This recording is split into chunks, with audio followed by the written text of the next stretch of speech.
হাফসা রাদিয়াল্লাহু তাআলা আনহা বলেন, আরবাউন লাম ইয়াকুন ইয়াদাহুন রাসূলুল্লাহ সাল্লাল্লাহু আলাইহি ওয়াসাল্লাম, চারটা জিনিস আছে আল্লাহ রাসূল কখনো ছাড়তেন না। এক, সময়ামে আশুরা, মুহররমের সিয়াম, মুহররমের 10 তারিখের সিয়াম। দুই, ওয়াল আশরা, জুলহিজ্জার 1 থেকে 9 পর্যন্ত সিয়াম, জুলহিজ্জার 1 থেকে 9 পর্যন্ত সিয়াম। তিন, সালাসা ইয়ামিন মিন কুল্লি শাহরিন, প্রত্যেক মাসে 3 দিন সিয়াম। চার, রাকাতাইল ফজর, ফজরের 2 রাকাত সুন্নাত। এই চারটে জিনিস আল্লাহ রাসূল কখনো ছাড়তেন না। সিরিয়াল দিতে পারবেন না মনে হয়, দেন তো দেখি। এক, মুহররমের 10 তারিখের সিয়াম। দুই, এত তাড়াতাড়ি ফজরে চলে গেলে কেন? জিলহজ মাসের 1 থেকে 9 পর্যন্ত সিয়াম। তিন, প্রতি মাসে 3 দিন সিয়াম, মনোযোগ সহকারে থাকতে হবে, আইয়ামে বীজ। চার, ফজরের 2 রাকাত সুন্নাত। এই চারটে জিনিস আল্লাহর নবী কখনো ছাড়তেন না বলে হাফসা রাদিয়াল্লাহু তাআলা আনহা বলেন। নফল সিয়াম, মুহররমের সিয়াম। কাদিমান নবী সাল্লাল্লাহু আলাইহি ওয়াসাল্লাম আল মদিনা, আল্লাহ রাসূল মক্কা থেকে মদিনায় আসলেন। ওয়াজাদাল ইয়াহুদা ইয়াসুমুনা ইয়াউম আশুরা, তো ইহুদিদের দেখলেন যে ওরা মুহররমের 10 তারিখে সিয়াম থাকছে। তিনি বললেন, মা হাযাল ইয়াউম আল্লাযী তাসুমুনাহু, আচ্ছা এটি কিসের সিয়াম? তোমরা মুহররমের 10 তারিখে সিয়াম থাকো কেন? এটা আমাদের নবী বললেন ইহুদিদেরকে। কোথায়? মদিনায়। আল্লাহর নবী মক্কা থেকে মদিনায় এসে দেখলেন যে মদিনার ইহুদিরা মুহররমের 10 তারিখে সিয়াম থাকে। আল্লাহর নবী বললেন, এটা কিসের সিয়াম তোমরা থাকো? তো ওরা বলল যে হাজার ইয়াউম ইয়াউমুন আযীম। আরে এটা জানেন না? এটা তো অনেক বড় দিন, এটা অনেক বড় বিশাল দিন। আনজাল্লাহু তাআলা ফিহি মুসা ওয়া কওমাহু, এই দিনে আল্লাহ মুসা এবং তার সম্প্রদায়কে বাঁচিয়ে দিয়েছেন। ওয়া গাররাকা ফিরআউন ওয়া কওমাহু, এই দিনে ফিরআউন এবং তার সম্প্রদায়কে সাগরে ডুবিয়ে দিয়েছে। ফাসামা শুকরান মুসা, তখন মুসা বললেন যে তুমি এত বড় কাজ করলে, এইভাবে বাঁচালে আমাকে, আর এইভাবে ফেরাউনকে ডুবিয়ে দিলে, তা আমি কি করে শুকরিয়া আদায় করি? যাক, আমি আজকে সিয়াম থাকলাম, মুহররমের 10 তারিখ আমি সিয়াম থাকলাম। এইটা সিয়াম আমরা এই কারণে রাখি, এইটা আমাদের শুকরিয়ার দিন। বলেন তো তাহলে মুহররমের 10 তারিখ কিসের দিন হলো? শুকরিয়া আদায়ের দিন। তখন আল্লাহ রাসূল বলছেন, নাহানু আহাক্কু আউলা বিমুসা মিনকুম, আরে শোনো, তোমরা মুসার সুন্নাত পালন করার ব্যাপারে যে হক রাখো, আমরা তার চেয়ে বেশি রাখি। অতএব আমি মুহররমের 10 তারিখে সিয়াম থাকলাম, সাহাবীগণ তোমরাও থাকো। যেমন বলেছেন যে তোমরাও থাকো, তেমনি সাহাবীগণ বলছেন, বলেন কি আমরা সিয়াম থাকবো? মানে এটা তো ইহুদিদের বড় দিন, এটা তো খ্রিস্টানের বড় দিন, আর আপনি আমাদেরকে দিন রাত বলছেন যে ওদের বিরোধিতা করতে হবে। আমরা মুহররমের 10 তারিখে সিয়াম থাকলে এটা বিরোধিতা হলো না অনুকূলে হলো? অনুকূলে হলো। আমরা কেন সিয়াম থাকবো? তখন আল্লাহ রাসূল বলছে, আচ্ছা আচ্ছা ঠিক আছে, ঠিক আছে। লাইন বাকাইতু সানাতাল কাবেলা সুমানা তাসিয়া, শোনো, সামনে বছর যদি আমি বেঁচে থাকি তাহলে 9 তারিখও সিয়াম থাকবো। 9 তারিখ হবে বিরোধিতা, 10 তারিখ হবে শুকরিয়া। সুবহানাল্লাহ। তাহলে মুহররমের সিয়াম কয়টা হলো? দুইটা, একটা হলো শুকরিয়া আর একটা হলো বিরোধিতা। মুহররমের সিয়াম থাকতে হবে। রাসূল সাল্লাল্লাহু আলাইহি সাল্লাম বলেন, সিয়ামে আশুরা আহতাসিবু আলাল্লাহি কাফিরা সালাতে কাবলাহু, আল্লাহ নবী বলছেন আমি আশা করছি মুহররমের একদিন সিয়াম থাকলে অতীতের 1 বছরের পাপ ক্ষমা হবে। 2 দিন সিয়াম থাকলে, মুহররমের 2 দিন সিয়াম থাকলে অতীতের 1 বছরের পাপ ক্ষমা হবে। মুহররম, আরাফা। রাসূল সাল্লাল্লাহু আলাইহি সাল্লাম বলেন সিয়ামে আরাফা আহতাসিবু আলাল্লাহি আইকারফানা সালাতি ক্বাবলা ওয়া সালাতাল্লাতি বাদাহু। কেউ যদি আরাফার একদিন সিয়াম থাকে তাহলে আগে পরে 2 বছরের পাপ ক্ষমা হবে। আরো পাওয়ার ভিন্ন, কঠিন পাওয়ার। মানে যুলহিজ্জা মাসের প্রথম 10 দিন, কুরবানির মাসের প্রথম 10 দিন, রমজানের শেষের 10 দিনের চেয়ে দামি। মানে আল্লাহর নবী যখন বলেছেন আহাব্বুল আমাল ইলাইয়া ইলাল্লাহি তাআলা, আল্লাহর নিকটে যুলহিজ্জার প্রথম 10 দিনের ইবাদত দুনিয়ার সব কিছুর চেয়ে উত্তম। তখন সাহাবীগণ বললেন জিহাদের চেয়ে উত্তম। আল্লাহ রাসূল বলেন হ্যাঁ জিহাদের চেয়ে উত্তম। তখন বিদ্বানগণ ভাবতে লাগলেন আচ্ছা জিহাদের চেয়ে উত্তম হলো, সবকিছুর চেয়ে উত্তম হলো, তো রমজানের শেষ দশকের চেয়েও কি উত্তম? রমজানের শেষ দশক তো আল্লাহ রাসূল একবারে প্রস্তুতি, কম খাও, কম ঘুমাও, কম কথা বলো, ব্যবসা বাণিজ্য কমাও, তাসবিহ তাহলিল জিকির আজকার, সারা রাত জেগে থাকো, 8 রাকাত তারাবি পড়ো, দীর্ঘ কিরাত করো, দীর্ঘ সিজদা করো, দীর্ঘ রুকু করো, ঘন্টা ঘন্টা কান্নাকাটি করো, ইবাদত করো, খুব সব সময় জেগে থাকো। আল্লাহ রাসূল নিজে জাগলেন, পরিবারকে জাগালেন, রাত জেগে থাকলেন। মুহররমের 10 তারিখে যত, রমজানের শেষ দশকে যত চেষ্টা করতেন কখনো তা চেষ্টা করতেন না। তো এগুলো তো অনেক হাদিস। তো যুলহিজ্জার প্রথম 10-এর ব্যাপারে যে বললেন সবচেয়ে ভালো, তাহলে কি রমজানের শেষ দশকের চেয়ে যুলহিজ্জার প্রথম দশক বেশি দামি? তখন বিদ্বানগণ বলছেন যে হ্যাঁ। কেন? বলছে রমজানের শেষ দশকে একটাই জিনিস আছে, সেইটা হলো লাইলাতুল কদর। আর যুলহিজ্জাতে 3টা আছে। 1 হজের দিন আছে, 2 আরাফার দিন আছে, 3 কুরবানি আছে। 3টে বড় ইবাদত। কুরবানি কিন্তু খুব দামি ইবাদত। কে যে ফাঁকি দিল হুজুর, খালি বললো যে ভাগে করো। আবার কে বলছে ভাগে চলবে না, এমন ঝাঁকি মারছে। হুজুরও যে বলছে যে কে বলছে ভাগে চলবে না, পাঠিয়ে দিচ্ছে একবারে হুজুর। আল্লাহর হস্তে আমি কোনোদিন ফাটাইনি ভাই এভাবে। আমি বলেছি প্রত্যেকটা পরিবারের জন্য একটা কুরবানি অন্তত দিতে হবে, হয় গরু, না হয় খাসি, না হয় ছাগি, না হয় ভেড়া ভেড়ি, একটা কম দামে নিচে থাকি। আর আপনারা যারা ক্ষুদ্র কালিকুর বড় কালিকুপুরে বসবাস করেন, ধনী মানুষ আছেন, 4টা 5টা 10টা 12টা করে জয় করবে, মানুষও খাওয়াবে নিয়ে যাবে। 2-4-5 লাখ টাকা খরচ করবেন। টাকা রেখে গিয়ে কি করবেন? ছেলে মেয়ে খালি ভাগ করে নেবে, মারামারি করে, প্রয়োজনে মামলা করে। তো গাইবান্ধা রংপুরে বাড়ি, তো বোনের আগে ভাগ দেয়নি, তখন মামলা করে দিয়েছে। তো কাঠগড়াতে বোন একদিকে আছে, ভাই একদিকে আছে। কি ব্যাপার, আমরা তো বাপের জমি ভাগ পাইনি, তখন মামলা করেছে। তো এটা হলো সম্পদের ফলাফল। কুরবানি করে টাকা কমিয়ে দেন, 4টা 5টা 10টা 12টা কুরবানি দেন, ভাগের পথেই যায় না। কার হালাল কার হারাম, কেন ওগুলো করতে যাবে? যতই জোরে বলুক হুজুরের কণ্ঠের চোটে ভেসে যাবেন না। কুরবানি খুব দামি ইবাদত। কুরবানি আল্লাহর কাছে খুব সন্তুষ্টপূর্ণ ইবাদত। আমরা গোশত খেতে পাই, এটা আল্লাহর একটা দয়া।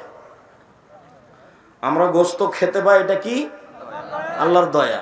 আগে কুরবানির পশু কি হতো? জ্বলে যেত। তো আল্লাহ দয়া করে ওটা আটকে দিয়ে আমাদের খাওয়ার জন্য দিয়ে দিয়েছে। এটা মূল ব্যাপার নয়, আমরা আল্লাহকে সন্তুষ্ট করার জন্য কুরবানি দিলাম, এইটা হলো মূল ব্যাপার। আচ্ছা, ফিরে যাই। আরাফার সিয়ামের কারণে কথাটা এসেছিল। আরাফার সিয়াম একদিন খুব দামি। এরপরে যায় প্রত্যেক মাসে 3 দিন। প্রত্যেক মাসে 3 দিন সিয়াম থাকলে সারা বছরের সিয়াম হবে বলে রাসূল সাল্লাল্লাহু আলাইহি ওয়াসাল্লাম বলেছেন, একাধিক সহিহ হাদিস। সারা বছর সিয়াম পালনের 2টা পদ্ধতি। এক, রমজান এবং প্রত্যেক মাসে 3টে। রমজান এবং প্রত্যেক মাসে 3টে, তাহলে কি হবে? সারা বছরের সিয়াম পালনের নেকি হবে। আরেকটা পদ্ধতি, এটা সহজ। আগে যেটা বললাম সেটা একটু ভারী, এখন যেটা বলছি সেটা সহজ। কি? মান সামা রমাদানা সুমাতবাহু সিত্তান মিন শাওয়াল কানাকা সিয়ামিদ দাহরে। কেউ যদি রমজানের সিয়াম থাকে আর শাওয়ালের 6টা থাকে, তাহলে সে সারা বছরের সিয়াম থাকলো। এই 6টা শুরু করতেন জুমার দিন থেকে, রমজানের সাথে লাগিয়ে দিয়েছে। কে নাকি ফতোয়া দিয়েছে একটা একটা করে ছেড়া ছেড়া করতে হবে। ওরা নগদ মিথ্যা কথা। ধারাবাহিক করুক, নাই ছেড়ে ছেড়ে করুক। আবার কেউ বলছে যে যেসব মহিলার হাইজ হয়েছে, হাইজের কারণে রমজানের যেগুলো ছুটে গেছে সেগুলো আগে করতে হবে। আরে আল্লাহর নবী বলছে হাইজের কারণে যেগুলো ছুটে গেছে সেগুলো ওর জীবনে যেদিন পারবে সেদিন করবে।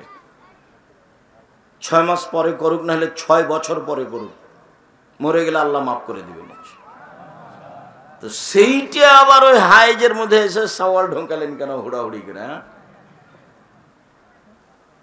পৃথিবীর সব মুসলিম পুরুষ নারী আল্লাহকে সন্তুষ্ট করার আশায় সবচেয়ে দামি ইবাদত, যার বিনিময় জান্নাত, রমজানের পরই 6টা।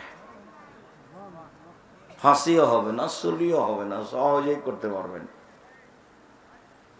সাহারি খান, খাওয়া ভালো, সাহারি না খেলেও হবে।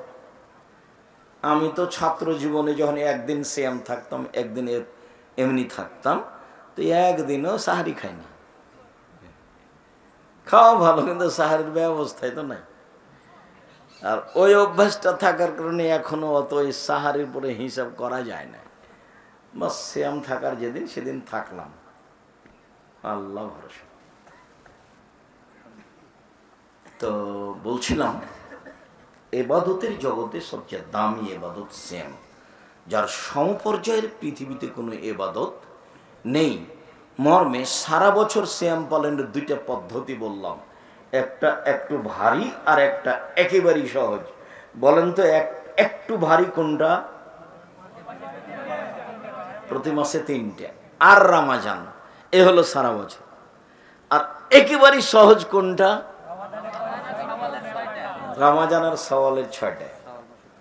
আপনাকে আমি অনুরোধ জানাচ্ছি, উপস্থিত বৈঠকের মুসলিম বোন, এই মেয়ে, সারাদিন থেকে ঢং ঢং করে ল্যাংটা হয়ে ঘুরে বেড়াচ্ছ, এখনো ঘুরে বেড়াচ্ছ কেন? শরম হয় না তোমার? আপনাদের এদিকে নওগাঁয়ে, কালী, এইসব জায়গাতে জোহর থেকে বেটি ছেলেগুলো ঘুরে বেড়াচ্ছে কেন? আপনি ওর বাপ নন? আপনাকে খারাপ লাগে না কেন? এটা আপনার একটা অযোগ্যতা। আপনি বাপের একটা ক্ষমতা দেখাবেন, মেয়ে তো আপনার, জবাব তো আপনাকে দিতে হবে। এটা আপনি বুঝতে চাচ্ছেন না কেন? খালি শুনেই থেকে যাচ্ছেন কেন? কতদিন আপনাকে বললাম যে 3 শ্রেণীর মানুষ জান্নাতে যাবে না, তার মধ্যে আপনি একজন, যে হলো দায়ুস। বেটি তো আপনার, জবাব আপনাকে দিতে হবে। মেয়ে আপনার, জবাব আপনাকে দিতে হবে। মেয়ে আমার, জবাব আমাকে দিতে হবে। 3 শ্রেণীর মানুষ জান্নাতে যাবে না, তার মধ্যে আপনার মেয়ে 1 নম্বরে, তার মধ্যে 2 নম্বরে আপনি, 3 নম্বরে যারা নিয়মিত বিড়ি, তামাক, জর্দা, সিগারেট, গুল খায় তারা। 1978 সালে, 1976 সাল থেকে 82 সাল পর্যন্ত নাচল মাদ্রাসার হেড শিক্ষকের আমি খাওয়ার নিয়ে গেছি প্রতিদিন দুপুরে। তাহলে 76 থেকে 82 কতদিন হয়? প্রায় 8 বছর। আমি কোনোদিন দুপুরে খাওয়ার নিয়ে যাও মিস করিনি। তো কোনো একদিন ট্রেন স্টেশন, নাচল ট্রেন স্টেশনের উপর দিয়ে যেতে হতো। তো ওরা যারা পরিচিত হয়ে গেছে একটা পান দিয়েছে, তো পানটা মুখে দিয়ে প্রতিষ্ঠানের ভিতরে ঢুকেছি। আমার মুখের উপরে পড়েছেন মৌলানা শীষ মোহাম্মদ, যার খাওয়ার নিয়ে যেতাম। দেখে বলছো, আমি তো মনে করছি তোর বাড়ি দেবেনগর পড়াশোনা করবি, তুই পান খাচ্ছিস, পান খাই বেড়াস। চাঁপাইনবাবগঞ্জের মানুষ তো, বলছে পান খাই বেড়াস। তাহলে এটা উনি খারাপ মনে করলেন। তা আমি ৭৬ সাল থেকে নিয়ে ৭৮ সাল থেকে নিয়ে এখন পর্যন্ত কোনো পান মুখে দিইনি। পান হালাল হারাম পরে, ওকে আমি ঘৃণা করি। ৩ শ্রেণীর মানুষ জান্নাতে যাবে না, তার মধ্যে ১ শ্রেণীর যারা বিড়ি, তামাক, জর্দা, সিগারেট, গুল, নেশাদার দ্রব্য সাদা নিয়মিত খায়, পান করে তারা। তো ৩ শ্রেণীর মানুষের মধ্যে আপনি পড়লেন ২ দিক দিয়ে, বিড়ি তামাকের দিক দিয়ে ১ আর বেটির দিক দিয়ে ২। মেয়ে তো আপনার ঘুরে বেড়াচ্ছে, এই বোকাম, এই শরম করো না কেন, লজ্জা হয় না কেন, তোমার শরম হয় না কেন? ক্লাস 10-এ পড়ো তুমি, 2 বছর থেকে তোমার হাইজ হয়, তোমার মা জানে, তুমি জানো, 4 বছর থেকে তোমার লজ্জা হয় না কেন? তুমি তো একটা বড় মেয়ে, বিবাহ দিলে তোমার একটা বাচ্চা হতো, 2টা বাচ্চা হতো, তুমি একটু শরম করো না কেন? তুমি নিজে পাপী, আর একজনকে পাপী করে খামাখা জাতিকে ধ্বংস করছো কেন? এই শরম হয় না তোমার, হায়া হয় না তোমার, লজ্জা হয় না তোমার? একটা ইতস্তবোধ করো না কেন? তোমার বাপের বাড়ি ঘর নেই, জায়গা নেই? তোমার বাপের বাড়ি আছে, ঘর আছে, টিউবওয়েল আছে, পেশাবখানা আছে, পায়খানা আছে, সব কিছু আছে।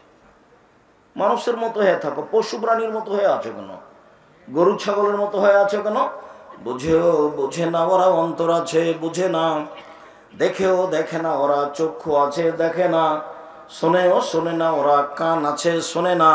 উলাইকা কালানাম, তারা পশু প্রাণীর মতো, তারা গরু ছাগলের মতো, তারা কুকুর শ্রীগালের মতো, বালু মাজাল বরং তার চেয়ে খারাপ। যারা বুঝলে বুঝবে কিন্তু বুঝতে চায় না, যারা শুনলে ভালোভাবে শুনতে পারবে কিন্তু শুনতে চায় না, এই মানুষগুলিকে আল্লাহ বলছেন গরু ছাগল কুকুর শ্রীগালের মতো।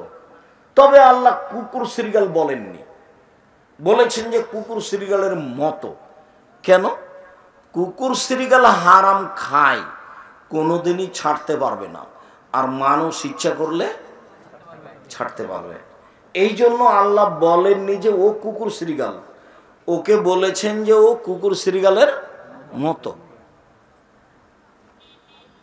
আবার বলছেন যে বালু মাজাল বরং তার চেয়ে খারাপ, মানে এটা তার দুর্বল সাইড উল্লেখ করা হলো। কেন তুমি বুঝবে না? উপস্থিত বৈঠকের মুসলিম বোন, মেয়ে তো আপনার, আপনি তার মা, আপনি শক্ত হবেন। আপনার চোখের সামনে সে এভাবে হাঁটে কি করে? আপনি তার মা, আপনি তাকে দুধ খাইয়েছেন, আপনি তাকে প্রসব করেছেন, আপনি তাকে লালন পালন করেছেন, আপনার চোখের সামনে এভাবে ঢং করে বেড়ায় কি করে? আপনি মা হিসাবে জিম্মেদারি পালন করবেন না? মা তো ওই বহুদিন বলেছি, মা হলে 4টে জিনিস লাগে। ওটুকু বলে আমার এই অংশ ছেড়ে তাড়াতাড়ি চলে যাব, কথা শেষ করব তাড়াতাড়ি। মা হলে 4টে জিনিস লাগে, যা একাধিক দিন বলেছি, স্মরণে আছে, বললে আরো বেশি স্মরণ হয়ে যাবে। উপস্থিত বৈঠকের মুসলিম বোন, চুপ থাকো। মুসলিম বোন আপনারা একটু চুপ থাকেন। জাবের বলছেন যে আমরা রাসূলের সাথে যুদ্ধ করে আসছি, এখন মদিনায় ঢুকবো। তা আল্লাহ রাসূল বলছেন, এই সবাই এখানে থামো, আমরা সকালে মদিনায় ঢুকবো। তো জাবের বলছেন, আল্লাহ নবী আমি তো নতুন বিবাহ করেছি, আমাকে বাড়ি যেতে দেন, আমি নতুন বিবাহ করেছি, আমাকে বাড়ি যেতে দেন। তখন আল্লাহ রাসূল বলছেন, নতুন বিবাহ করেছো? কুমারী মেয়ে বিবাহ করেছ না তালাক প্রাপ্ত মেয়ে বিবাহ করেছ? তা আল্লাহ নবী আমি তালাক প্রাপ্ত মেয়ে বিবাহ করেছি। কেন কুমারী মেয়ে বিবাহ করলে না? কেন অবিবাহিতা মেয়ে কেন বিবাহ করলে না? তুমি তার সাথে খেলতে, তোমার সাথে খেলতো। আল্লাহ রাসূল এগুলো বললেন। তখন জাবের বলছেন, আল্লাহ নবী শোনেন, আমার আব্বা উহুদের যুদ্ধে শহীদ হয়েছেন 9 জন মেয়ে রেখে, আমার 9 জন বোন আছে।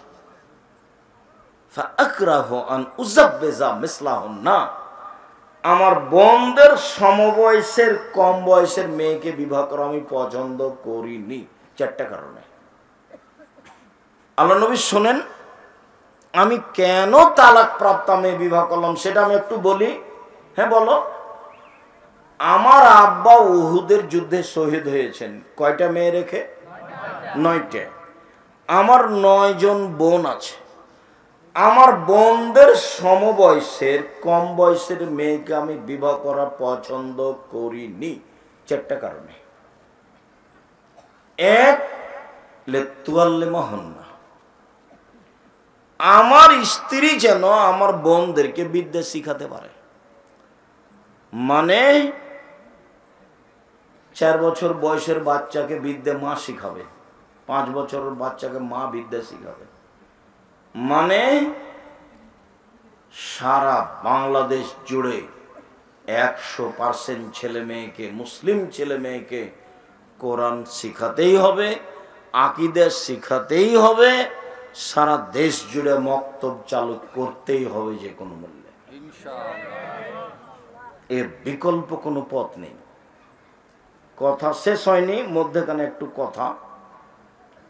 আমি বাসা থেকে বের হয়ে মসজিদে যাই, ডাঙ্গিপাড়ায়, রাজশাহীতে। তো গাড়ির গায়ে লেখা আছে আদ-দাওয়া ইলাল্লাহ। কোনোদিন দেখিনি, হঠাৎ করে দেখছি গাড়ির গায়ে লেখা আছে আদ-দাওয়া ইলাল্লাহ। তো কয়দিন আসি যাই, কয়দিন আসি যাই আসলাম। আর আমিও পৃথিবীর বিভিন্ন দেশ ঘুরলাম। তাতে আমি দেখলাম যে ইহুদি খ্রিস্টান বিদ্যা আর বুদ্ধি বেচে খায়। ইহুদি খ্রিস্টান কি বেচে খায়? বিদ্যা আর বুদ্ধি বেচে খায়। তাই তো পদ্মা সেতুতে ওরা হলো ইঞ্জিনিয়ার আর আমরা হলাম কামলা। ওরা হলো ইঞ্জিনিয়ার আর আমরা হলাম কামলা। তো ওরা যে কৌশল করে বিদ্যার বুদ্ধি বেচে খায়, ওদের হাত থেকে বাঁচতে হলে সূচনায় যায় আগে। অন্তত আকীদা কি জিনিস সেটা বুঝি, ওকে ঘৃণা করতে শিখি, আর জিনিসপাতিকে ঘৃণা করতে শিখি। আর আমি আমারটা পড়তে শিখি কোরআন মাজিদ। আমাকে কোরআন মাজিদ পড়তে শিখতেই হবে, আর আমাকে আকীদা দিয়ে তাকে জানতেই হবে। এই জন্য আমি পৃথিবীর বিভিন্ন দেশ ঘুরে বই পুস্তক লিখে সিলেবাস তৈরি করেছি এবং সারা বাংলাদেশের প্রত্যেকটা গ্রামে গ্রামে যাব ইনশাল্লাহ। এই মর্মে ইতিমধ্যে আমি উত্তরবঙ্গে প্রায় 350 মসজিদ, এরকমই কিছু মসজিদ সফর করেছি এবং এসব মসজিদে মক্তব চালু হয়েছে। মক্তবের ইমামদের প্রশিক্ষণ শুরু হয়েছে। তারা নিয়মিত রাজশাহীতে আসবে, ফ্রি যাবে, ফ্রি বই পুস্তক দিব, তারা এখানে ফ্রি খাবে। মক্তব চালু করব, দেশ জুড়ে করব ইনশাআল্লাহ। তো আমি বললাম, আব্বু তোমার তো পদক্ষেপ খুব পছন্দনীয়, আলহামদুলিল্লাহ, জাযাকুমুল্লাহ খায়র। তুমি পদক্ষেপ শক্তভাবে গ্রহণ করো, আল্লাহ সাহায্য করবেন ইনশাআল্লাহ। সেই সুবাদেরই আজকেও প্রোগ্রাম সম্মত আদ-দাওয়া ইলাল্লাহর পক্ষ থেকে। যেহেতু আদ-দাওয়া ইলাল্লাহর পক্ষ থেকে আমিও এক সাথ দিয়ে একমত হয়ে আমি তাদের আদ-দাওয়া ইলাল্লাহর প্রত্যেকটা কাজে আমি পরামর্শ দিতে বা তাদেরকে সহযোগিতা করতে বা তাদের সাথ দিতে আমি প্রস্তুত আছি ইনশাআল্লাহ। তার মধ্যে প্রোগ্রাম 1 নাম্বার। এই মর্মে তারা জামিয়া সালাফিয়া থেকে থাকা খাওয়ার সুবিধা নেই, যে টাকা আপনাদের। ইমামদের যাওয়া আসার সুবিধা নেই, যে টাকা আপনাদের। জামিয়া সালাফিয়াতে সেসব লোক ইমামেরা যায় সারা দেশ থেকে, সেখানে যে খরচ আছে, আমাদের ওখানে টাকার নাই, তাকে টাকশাল নেয়, আমরা টাকা বানাই নেয়। মানুষে আপনারা 10 টাকা 20 টাকা দেন, সেই টাকাই এই টাকা। তো যার কারণে প্রোগ্রামগুলি আমি শক্তভাবে করতে বলেছি। আমি আদ-দাওয়া ইলাল্লাহর প্রোগ্রামেই যাব মর্মে আজকে আমি বলছি, আমি জানি না ছেলেরা প্রস্তুত আছে কিনা। সব ছেলেগুলিকে আমি সামনে আসতে বলছি। আপনাদের কাছে ছেলেরা যদি আসে তো আপনি 10 টাকা হলেও দিবেন, ফেরত দিবেন না সামনে। আর ইনশাআল্লাহ আল ইয়াদুল উলিয়া খায়রুম মিন ইয়াদিস সুফলা, দেওয়া হাতটা ভালো নেওয়া হাতের চেয়ে। আল্লাহ রাসূল বলছেন, বুখারী মুসলিমের হাদিস, দেওয়া হাত ভালো নেওয়া হাতের চেয়ে। সব সময় দেওয়া হাতে থাকবেন। তোমরা দাওয়ালার ছেলেরা আছো তো সবাই যাও, ভিতরে যাও, আপনাদের সামনে যাবে 2-1 মিনিট 2-4 মিনিট। আমি কথার মধ্যে আছি, যেটা কথা বলতে চেয়েছি সেটা বলবো। আমি একটা কথার মধ্যে আছি, 4টা কারণে আমি কম বয়সের মেয়েকে বিবাহ করিনি। তো ছেলেরা যখন সামনে আসবে তখন আপনাকে আমি বলি না যে এখনই 10,000 টাকা দিতে হবে। আপনাকে আমি বলি যে আপনি নিজেকে বঞ্চিত রাখবেন না। 10 টাকা হোক, 500 টাকা হোক, 50 টাকা হোক, সামনে যখন তারা আসবে তখন আপনার সামনে দিয়ে এমনি চলে যাবে, এইটা যেন হয় না, এইটুকু আপনি মাথায় রাখবেন। আর আমরা কোনোদিন দাওয়ালার পক্ষ থেকে প্রোগ্রামে আসলে আপনাদেরকে সহযোগিতা করতে বলবো, এ কথাই ঠিক ইনশাআল্লাহ। আর আপনাদের জামিয়া সালাফে এখন বর্তমানে প্রায় 5,000 ছেলে মেয়ে পড়াশোনা করে। কতটি? প্রায় 5,000। আপনাদের প্রতিষ্ঠানের শিক্ষক শিক্ষিকা প্রায় 300 জন।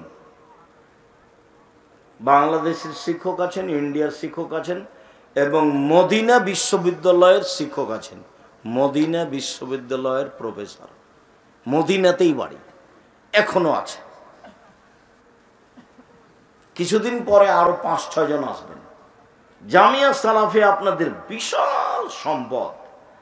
জামিয়া সালাফে 519 জন ইতিম আছে। কতটি? 519 জন ইতিম আছে। জামিয়া সালাফে যেটা আপনাদের বাড়ির পাশে রাজশাহীতে, এটা 30 বিঘা জমির উপরে অবস্থান করে। এখানে একটা মসজিদ আছে যার একতলাতে 3,000 মানুষ সালাত আদায় করতে পারে, 90% জমির উপরে। আর আপনাদের যেটা জামিয়া সালাফে রূপগঞ্জ নারায়ণগঞ্জ ঢাকা, এটা 51 বিঘা জমির উপরে পূর্বাচলে। সেখানে একটা মসজিদ তৈরি শুরু হয়েছে, যে মসজিদের একতলাতে 10,000 মানুষ সালাত আদায় করতে পারবে। 2 একর জমির উপরে, 200 শতক জমির উপরে। ওই জমিটার এক মাথা থেকে এক মাথায় যেতে 9 পয়েন্ট কম 1 কিলোমিটার হয়। 9 পয়েন্ট কম 1 কিলোমিটার। এটা আপনাদের জামিয়া সালাফিয়া রূপগঞ্জ নারায়ণগঞ্জ ঢাকা, জামিয়া সালাফিয়া বরিশাল, জামিয়া সালাফিয়া দিনাজপুর, এগুলো চলমান।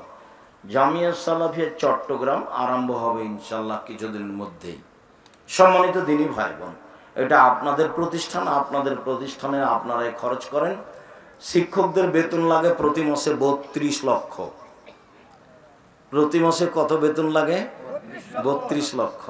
রমজানে লাগে 48 লক্ষ, আর কুরবানিতে লাগে 48 লক্ষ। কিভাবে হয় তা আমি বলতে পারবো না, তবে আমি দেখতে পাচ্ছি যে হচ্ছে। আমার মনে বড় সাধ, এই দেশের মাটিতে আমি উন্নত মানের প্রতিষ্ঠান গড়বই ইনশাল্লাহ।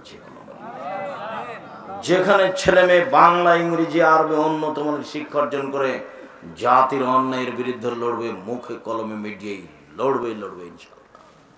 দেশের সর্ববৃহৎ প্রতিষ্ঠান জামিয়া সালাফিয়া, বাংলা, ইংরেজি, আরবি উন্নত মানের শিক্ষা অর্জনের ব্যতিক্রম প্রতিষ্ঠান জামিয়া সালাফিয়া, শিরক মুক্ত প্রতিষ্ঠান জামিয়া সালাফিয়া, বিদআত মুক্ত প্রতিষ্ঠান জামিয়া সালাফিয়া, হিংসা মুক্ত প্রতিষ্ঠান জামিয়া সালাফিয়া, দল মুক্ত প্রতিষ্ঠান জামিয়া সালাফিয়া, সংগঠন মুক্ত প্রতিষ্ঠান জামিয়া সালাফিয়া।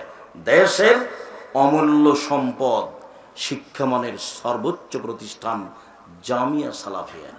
জীবন বাজে রেখে লড়ে যাচ্ছি এই দেশের মাটিতে উন্নত মানের প্রতিষ্ঠান গর্বই ইনশাআল্লাহ। যেখানে ছেলে মেয়ে বাংলা, ইংরেজি, আরবি উন্নত মানের শিক্ষা অর্জন করে জাতির অন্যায়ের বিরুদ্ধে লড়বে, মুখে কলমে মিডিয়ায় লড়বে। হাজারো ছেলে মেয়ে আপনার সামনে উপহার দেব ইনশাআল্লাহ, শুধু 2-1 জন নয়। মেয়েরা বুখারী পড়াতে পারবে, এ মেয়ে আপনার বাড়িতে গড়ে উঠবে ইনশাআল্লাহ। মেয়েরা অন্তত যখন হিফজ করছে দেখবেন যে বছরের শেষে অন্তত 30-40 জন মেয়ে হাফেজা প্রতি বছর।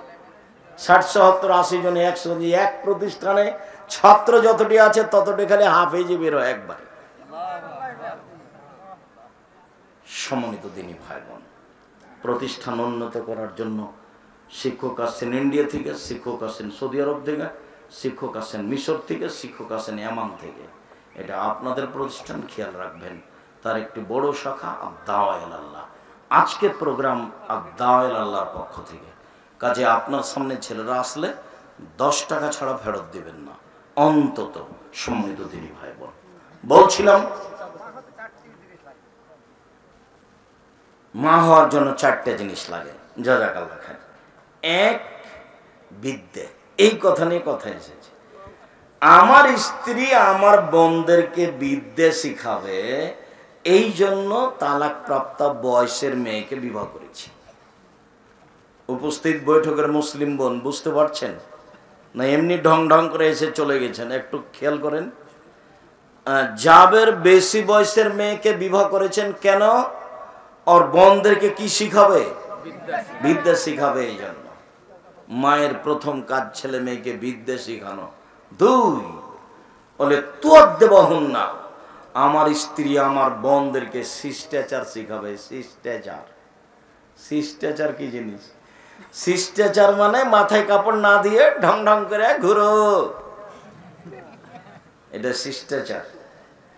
আমার স্ত্রী আমার বোনদেরকে শিষ্টাচার শিখাবে।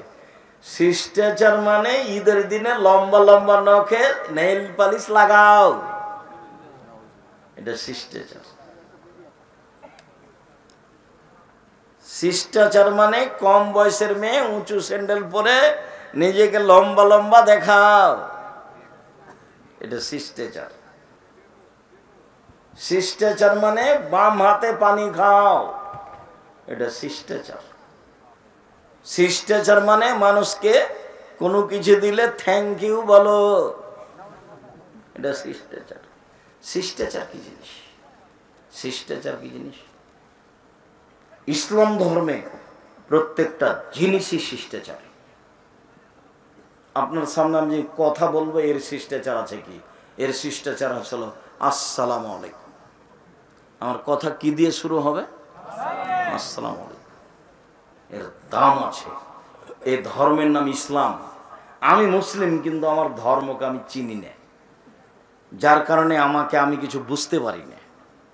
আমার ধর্মের নাম ইসলাম আর আমার নাম মুসলিম। আমার ধর্মের নাম কি? ইসলাম আর আমার নাম মুসলিম। হিন্দু মেয়েদের হাতে শর্ত ইয়া থাকে, কি থাকে?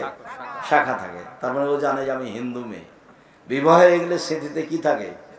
সিঁদুর থাকে। জানে যে আমি হিন্দু মেয়ে, এইটা দিয়ে তাকে পরিচয় দিতে হবে। কিন্তু আমি যে মুসলিম, আমার কোনো পরিচয় লাগে না। পরিচয় লাগে। দেখা হলে সালাম দিতে হবে, হাসি মুখে কথা বলতে হবে, মেহমান আসলে খেতে দিতে হবে, মানুষের সুবিধা অসুবিধা জানতে হবে। এগুলো শিষ্টাচার। আপনি আমার প্রতিষ্ঠানে গেলেন, আব্দুল রাজ্জাক সাহেব কত বলেন দেখি তো। ঢুকলাম, একটা ছেলেকে বললাম, এই ছেলে শোনো, এই ছেলে শোনো। আরে ছেলে আমার দিকে তাকিয়ে চলে গেল, কিছু বললো না আমাকে। অবাক কথা, কি শিষ্টাচার আছে? এ দেখেন শিষ্টাচার। আমাকে বলবে না যে জি হ্যাঁ কি বলছেন বলেন, কোথা থেকে এসছেন আপনি? আমি নওগাঁ বড় কালিকাপুর থেকে এসেছি। কি চান? আব্দুর রাজ্জাক সাহেবের সাথে কথা বলার জন্য এসেছি। ও আচ্ছা আচ্ছা, চলেন ওইখানে আছেন উনি, চলেন আপনাকে আমি রেখে আসি। আন্নালো ওখানে আছেন। তাহলে ছেলেটার কি বুঝবো আমরা? শিষ্টাচার। আমি বলতে থাকলাম, হাঁটতে থাকলো, দামই দিল না, এটা শিষ্টাচার। আর নির্বাচনে নেমেছে, মিছিল রাস্তাতে বের করছে, আপনার গাড়ি যদি সামনে পড়ে আর যদি একটু ওর দিকে চেপে যান, আপনাকে চোখ দেখায় কেমন? ওটা কি শিষ্টাচার? অমুকের চরিত্র ফুলের মতো পবিত্র। বোকা ছেলে, তোমার একটু ইতস্তবোধ হয় না? তুমি পড়াশোনা করেছো বলে তোমার মাথা দেখি সবই পায়খানা আছে। তুমি একটু কল্যাণ বুঝো না? তোমার কোনো হিতাহিত জ্ঞান নেই। কিসের পড়াশোনা করেছো তুমি? তুমি তো কামলা হবে। তুমি তো আব্দুল্লাহর বক্তব্য এই জন্য আমিও শুনি। তোমাকে নিয়ে তার কত কথা, তুমি নিজেকেই চিনো না, না তোমার সততা আছে না তোমার সত্যতা আছে। কি দিবা তুমি জাতিকে? কি দিতে বড় হয়েছে? সবাই বলছে যে বড় কালিকাপুরের ওই ছেলেটা বড় ডাক্তার। কি হয়েছে? লন্ডন থেকে পড়ে এসেছে, খুব বড় ডাক্তার। কোথায় ডাক্তারি করে? পিজি হাসপাতালে। কত বেতন? 3 লক্ষ টাকা বেতন। কি ঘটনা? সেদিন কালিকাপুরে আসলো, গাড়ি থেকে নামলো, দেখলাম প্যান্টটা টাকনোর নিচে আছে, দাড়ি চাঁচা আছে, গলায় টাই আছে, হাতে সিগারেট আছে। এইভাবে নামলো গাড়ি থেকে। একটু পরে দেখলাম বৌমা গাড়ি থেকে নামলো, তার স্ত্রী, হালকা হালকা গায়ে কাপড় আছে। একটু পরে দেখলাম নাতনি, সে লোকের মেয়েটা গাড়ি থেকে নামলো, গায়ে তেমন কোনো কাপড় নেই। দেখি কিছুক্ষণ পরে গাড়ির পিছন দিকে কুকুর আছে। এই বড় শিক্ষিত হলো। আবার ঘটনা কি শুনেছেন? সাধারণ মানুষকে 4টা-5টা দেয়, পরীক্ষা দেয়, টেস্ট দেয়। তারপরে আবার যখন ওই প্রেসক্রিপশন লিখে, তখন ও জানে যে অন্য কোম্পানির ওষুধ এর চেয়ে ভালো, কিন্তু যে কোম্পানি তাকে টাকা দিয়েছে তারই ওষুধ লিখে। তো ওর গায়ে থুথু দিবেন এরকম হকও রাখে না। ও যে ওর গায়ে যে থুথু আপনি দিবেন এই হকও রাখে না। ও একটা মানে ঘৃণিত পশু প্রাণী, একটা ঘৃণিত পশু প্রাণী। তাকে মানুষ করেছেন কেন? সততা শিখিয়ে ছেলে মেয়েকে মানুষ করেন। আমি তোমার বাপ বলছি, আমি আমার বাপের জমির অর্থ সম্পদ দিয়ে তোমাকে পড়িয়েছি, জাতির জন্য তুমি কুরবান হয়ে যাবা। জাতির জন্য তুমি কি হবা? কুরবান হয়ে যাবা। অসহায় মানুষের পাশে থাকবা, আমার ওসিয়ত তুমি মানবা চিরদিন। টাকা তোমার পিছনে দৌড়াবে, অসহায় মানুষ যেখানে আছে সেখানে তুমি যাবা, অসহায় মানুষকে খোঁজ নিবা, ফ্রি কাজ করে দিবা, তোমার বেতন তো আছে। ওর স্বভাব তো এটা হওয়া উচিত। বাপের কি বলার দরকার? এত লেখাপড়া করেছে এইটুকু তো বলবে সেই জন্য, না কি বলছেন আপনারা? তাই নয়? তার মানে তো বুঝলাম যে ও শিক্ষা অর্জন করেছে, শিষ্টাচার শিখেছে। আরে শোনা যাচ্ছে যে 4টা মেয়ে আছে তার দেখাশোনা করার জন্য, কাজের জন্য। ওরা কি বলে যারা সহযোগিতা করে?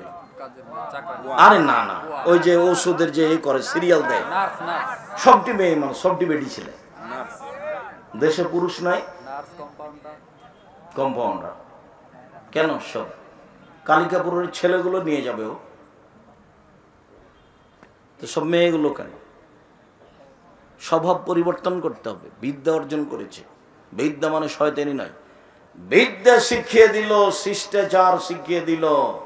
3, আমার স্ত্রী যেন আমার বোনদের মাথার চুল চিরুনি করে দেয়, সাজগোজ করে রাখে।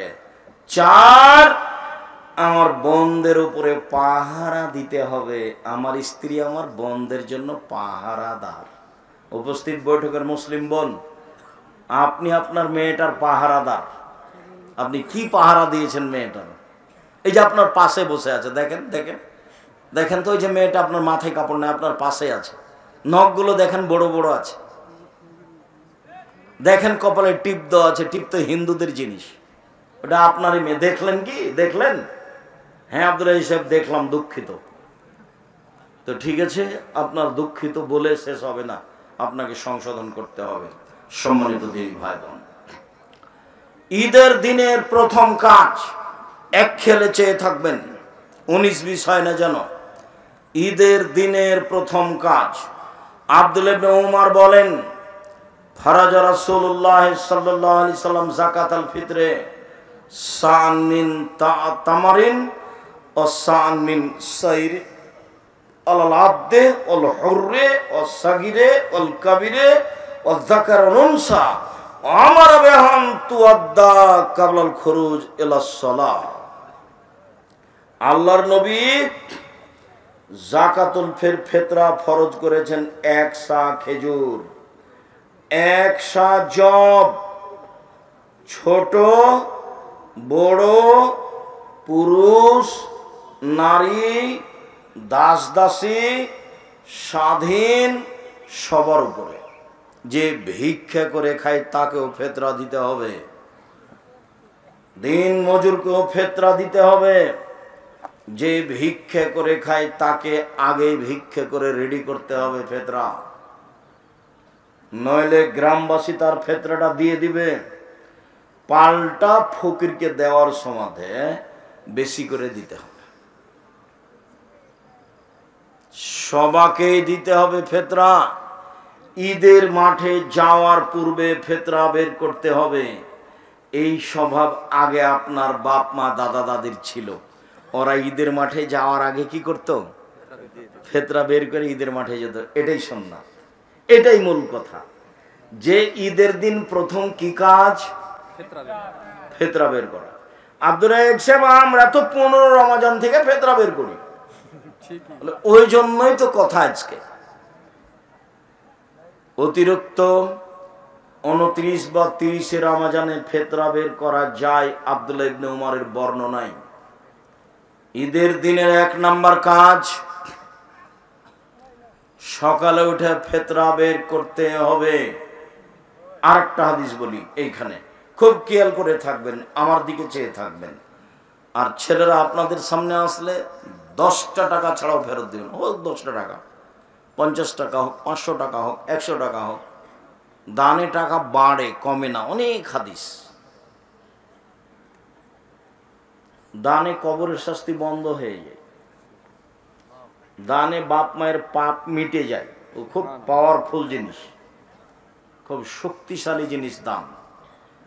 দানটার একটা পরিবেশ হয়েছে, যখনই কোনো মানুষ দানের কথা বলে তখন আমাদের অন্তরে একটা ধাক্কা খায়। ও আর প্রয়োজনে চাচ্ছে, কি যে করবে, ওর প্রয়োজনে চাচ্ছে। এই জিনিসটা আমাদেরকে ঘালি করে দেয়। আমরা যদি আলেম ওলামা যদি মানুষকে বুঝাতে পারতাম যে আপনি এদিকে আসেন না ওইদিকে থাকেন, যে দান হলো একটা দান, ইবাদত, আপনি এদিকে আসেন না, কোন দিকে, কি যে করবে, ওর প্রয়োজন আছে সেই জন্য চাচ্ছে, তাহলে আপনাকে শয়তান কি করে দিবে? দুর্বল করে দিবে। আপনি এদিকে আসছেন না, আপনি এদিকে বলেন যে যাজ্ঞ মরে খাই খাবে, দান হলে ইবাদত, তাই 10 টাকা দিলাম। দান কি? দান হলে ইবাদত, সবচেয়ে শক্তিশালী ইবাদত, ক্ষমতাধর ইবাদত, পাওয়ারফুল ইবাদত। এমন কোন ইবাদত নেই যেটা আপনার মায়ের কবরের শাস্তি বন্ধ করে দিতে পারে। এমন কোন ইবাদত নেই, সেটা হজ হোক না কেন, 20 লাখ টাকা খরচ করে হজ হোক, সেটা সালাত হোক, এমন কোন ক্ষমতাধর ইবাদতই নেই। বুখারী মুসলিমের হাদিস, আপনার বাপ মরে গেছে, পাপ মিটিয়ে দিতে পারে, পাপ মিটিয়ে দিতে পারে মরা মানুষের পাপ। সেই জিনিসটার নাম কি? দান। একটা ভিন্ন ধরনের ইবাদত। এটা জাতিকে বুঝাতে শিখতে হতো, কিন্তু আমাদের দুর্বলতার কারণে আমরা জাতিকে এটা বুঝাতে পারলাম না। যখনই দানের কথা বলা হলো তখনই তার মনটাতে একটা ভেঙে আঘাত লেগে গেল। ওর প্রয়োজনে চাচ্ছে, কি যে করবে, খাবে কি মেরে খাবে কে জানে। এটা হচ্ছেও তাই, অনেক জায়গাতে তাই হচ্ছে, যার কারণে মনটা দুর্বল হয়ে যায়। প্রথম কাজ। আরেকটা হাদিস বলি এখানে, আবু সাঈদ খুদরি রাদিয়াল্লাহু তাআলা আনহু বলেন, কুন্না নুখরিজু যাকাতাল ফিতরে, আমরা ফিতরা বের করতাম, সান মিন তামিন, 1 সা খাদ্য, সান মিন তামরিন, 1 সা খেজুর, সান মিন জববিন, সান মিন শাইরিন, 1 সা জব, সান মিন আকিতিন, 1 সা পনির, সান মিন জববিন, 1 সা কিশমিশ। খাদ্য আছে 1 নম্বরে। সারা পৃথিবীতে যেখানে যারা খায় যা তা দিবে 1 সা। 1 সা হলো একটা পরিমাপ, এইটা হলো একটা পাত্র। এইটা মদিনা থেকে কিনে নিয়ে এসে যদি কালিকাপুর গ্রামে চাউল মাপেন তাহলে 2 কেজি 400 বা 2.5 কেজি ধরবে। আর ইরাক থেকে নিয়ে এসে যদি মাপেন তাহলে তো 3.5 কেজি ধরবে। কত ধরবে? 3.5 কেজি ধরবে। 19-20 একটা পরিমাপ। তা আমরা মদিনার মাপে বলেছি 2.5 কেজি চাউল মাথা পিছু। কেউ ওকে কমিয়ে আরো কম করতে বলে, যেমন আকরামুজ্জামান বিন আব্দুস সালাম 2 কেজি 400 গ্রামের কথা বলেন, হতেও পারে কম। আচ্ছা, তো আবু সাঈদ খুদরি বলছেন, ফালাম নাযাল নুখরিজুহু, এইভাবে দিতেই থাকি। কাদেমা মুআবিয়া হাজ্জান মুতামিরান। মুআবিয়া সিরিয়া থেকে আসলেন হজ করার জন্য বা উমরা করার জন্য। ফাকাল্লামা মান নাস আলাল মিম্বার। তিনি এসে মিম্বারে উঠে জনগণের সামনে বক্তব্য দিলেন। ফাকানা ফিমা কাল্লামান নাস বিহি। সেদিন তিনি বক্তব্যে বলেছিলেন, জনগণ, আমি মুআবিয়া ইন্নী আরা আন্না মুদ্দাইনে মিন সামারাই শাম তাদেলো সান মিন তামারিন। সিরিয়ার অর্ধশা গমের মূল্য যা, মদিনার 1 শা খেজুরের মূল্য তাই আমি মুআবিয়া মনে করি। পৃথিবীর মানুষ শুনে রেখো, ঐতিহাসিক ভাষণ দিলেন প্রেসিডেন্ট মুআবিয়া সিরিয়া থেকে এসে মদিনার লোকের সামনে। তিনি ভাষণে বললেন, জনগণ শুনে রেখো, আমি মনে করি সিরিয়ার অর্ধশা গম মদিনার 1 শা খেজুরের সমান। তার মানে তিনি মূল্য হিসাবে গমের দাম বেশি, সিরিয়ার গম, আর মদিনার খেজুরের দাম কম। অতএব কেউ যদি গম দেয় অর্ধশা দিবে, খেজুর দিলে 1 শা দিবে। ফাখাজার নাস, জনগণ এটা গ্রহণ করে নিল। জনগণ দেখলো বেশ অল্পতেই পার হয়ে যাচ্ছি, জনগণ গ্রহণ করে নিল। কাল আবু সাইদ খুদরি বললেন, মানা, তবে আমি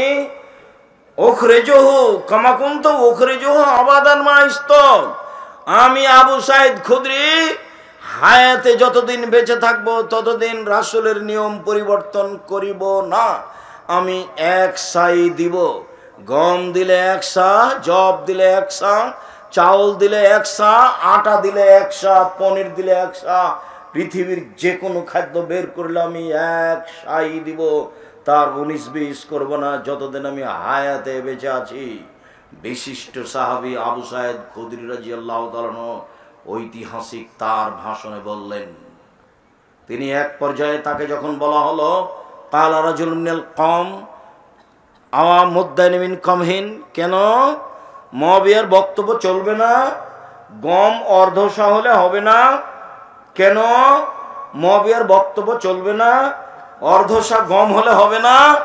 তখন তিনি বলছেন, আরে তিলকা কিমাত মুআবিয়া, এটা তো হলো মুআবিয়ার মূল্য হিসাব।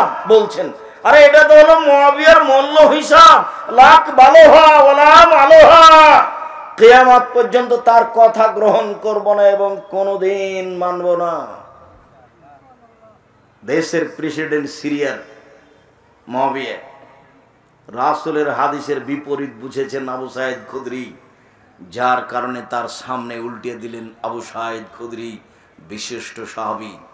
আমি আব্দুর রাজ্জাক বিন ইউসুফ জাতিকে বলে যাচ্ছি, জাতির উদ্দেশ্যে রাসূল সাল্লাল্লাহু আলাইহি ওয়াসাল্লামের কথা বলে যাচ্ছি, যতদিন দেহে শ্বাস থাকবে ততদিন 1 শাই ফেতরা বের করবেন ইনশাআল্লাহ। ভবিষ্যতে কোনোদিন মূল্য বের করবেন না। সারা পৃথিবীর মানুষ যদি মূল্য দেয় তবু আপনি একাই দিবেন ফেতরা, শস্য। কাবা ঘর, মক্কা, মদিনা, সৌদি আরব, কুয়েত, কাতার, বাহরাইন, সারা পৃথিবীর মানুষ যদি টাকা দেয় তবু আপনি শস্য দিবেন। আমি আব্দুর রাজ্জাক বিন ইউসুফ বলছি, আমার দেহে শ্বাস থাকাকালীন আমি 1 শা ফেতরা দিব। সারা দুনিয়ার মানুষ যদি টাকা দেয় তবু টাকা দিয়ে ফেতরা আদায় হবে না। আমি বলেছিলাম সব কাবা ঘর কেন, সারা পৃথিবীর মানুষ যদি মাস্ক পরে করোনা থেকে বাঁচার জন্য, আমি আব্দুর রাজ্জাক বিন ইউসুফ করোনা থেকে বাঁচার জন্য মাস্ক ব্যবহার করব না। সারা পৃথিবীর সব মসজিদে যদি 3 ফুট পর পর সালাত হয়, আমি যদি আমার মসজিদে বাইতুল হাম জামে মসজিদে 3 ফুট পর পর সালাত আদায় করতে হয় বলে জরুরি ঘোষণা হয়, তাহলে আমি বাড়িতে সালাত আদায় করব আহাল পরিবার নিয়ে, পায়ের সাথে পা মিলিয়েই পড়বো, 3 ফুট পর পর পড়বো না। কোনদিন পরিবর্তন হওয়া লাগেনি। যারা একবার বলছিল জোর করে, এমন মুখখান চুপসি লেগে গেছে, কথা বলে না। আরে মাওলানা সাহেব, তোমার সুলিও হয়নি, ফাঁসিও হয়নি। পৃথিবীর কোন সরকার কোন আলেমকে ফাঁসি দেয়নি। আলেম মাওলানা সাহেব আগে বলছেন 3 ফুট পর পর, 3 ফুট পর পর। ধর্ম কি তোর আপের? 3 ফুট পর পর কিসের? মাস্ক এখন লাগান, এই যে বালু আছে, ধুলা আছে, রাত দিন এখন মাস্ক ব্যবহার করেন, সব সময় করেন মাস্ক ব্যবহার, ধুলা বালু এসে নাকে ঢোকে। করোনা থেকে বাঁচার জন্য মাস্ক ব্যবহার করবেন কেন? করোনা আমার জন্য হবে কি না পৃথিবী সৃষ্টির 50,000 বছর পূর্বে লেখা আছে। যেদিন করোনার এই ঘোষণা হলো সেদিন আমি বললাম কারো করোনা হলে আমি আব্দুর রাজ্জাক বিন ইউসুফ তার সাথে এক প্লেটে খেতে প্রস্তুত। কারো করোনায় যদি মরণ হয় আমি তার গোসল দিব, জানাজা দিব। তাতে যদি আমার করোনা হয় আমি বলবো না তার গোসল দিয়েছে এই জন্য আমার করোনা হয়েছে, আমি বলবো পৃথিবী সৃষ্টির 50,000 বছর পূর্বে আমার নামে করোনা লেখা হয়েছিল, তাই এই জন্য আমার হয়েছে। নইলে মেডিকেলে ওই সম্পর্কে দেখেছেন যে ছেলে মেয়ে পাশে যাচ্ছে না, করোনা ধরে নেবে সেই জন্য। আবার কোন কোন জায়গায় দেখা যায় যে ওর স্ত্রী ওর গায়ের সাথে আছে লেগে, তো ওকে করোনা হয় না। আবারও যা খেয়েছে তার নিচে ফেলে দেওয়া হয়েছে, ফকির খাচ্ছে, ওকে করোনা হয় না। সব পাগল, ধর্মকে পাগল পেয়েছে। মানুষের ভাগ্য কখন লেখা হয়েছে?